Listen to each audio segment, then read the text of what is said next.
Bismillahirrahmanirrahim. Assalamualaikum warahmatullahi wabarakatuh. Berjumpa lagi kita dan channel saya, masih yang sama juga, iaitu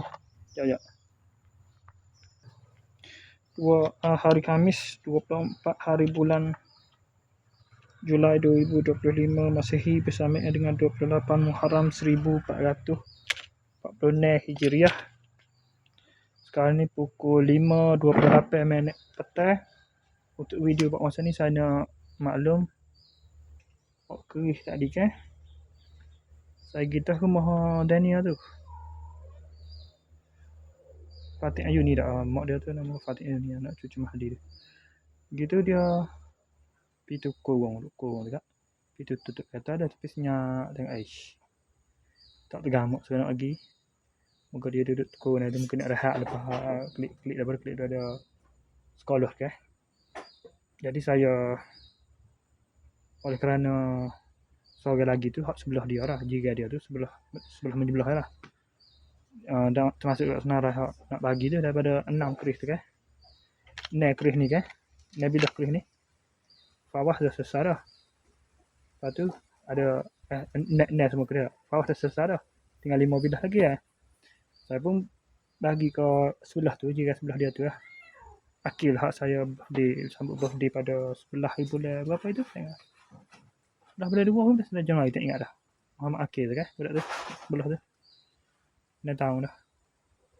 Jadi saya bagi dah sebelah lagi ni, keris ni. Pada dia dulu lah. Jadi saya bagi dia dulu. Hak ni untuk dia ni. Untuk Daniel ni. InsyaAllah saya akan pergi pula lah lepas ni. Lepas buat video dalam report nanti, saya akan bagi lah. Sambil-sambil saya review dah ni. Hak ni untuk diberi kepada Daniel lah ni. Ada sebelah lagi. Daripada ni sudah dua dah selesai, tengah 4 bilah lagi. Masuk dengan ni ada tanya ni. 4 bilah lagi, jadi 4 bilah lagi dah. Jadi nak beri 2 lagi ajak kita ni. Ke Daniel Haikal sah. Kau itu sah lagi. Nama apa? Khoyum pula. Cuba air pula. Lepas tu tinggal 2 bilah balance. Tinggal balance 2 bilah lagi. InsyaAllah 2 bilah lagi tu. Tengok keadaan mana sesuai, mana saya rasa memerlukan. Tidak memerlukan juga tapi memang budak-budak dia bisa kolektor, tapi dia berminat lah, jenis berminat nak pakai untuk Merdeka ni, untuk Hari Merdeka ni. Okey, saya rasa sekadar itu saja untuk sesi ni, sesi maklum penjelasan tadi sudah sampai dah pada akhir dah. Tak jadi ke Daniel tak sempat bagi lagi. Ini untuk bagi untuk Daniel, dan just satu bilah lagi untuk ni.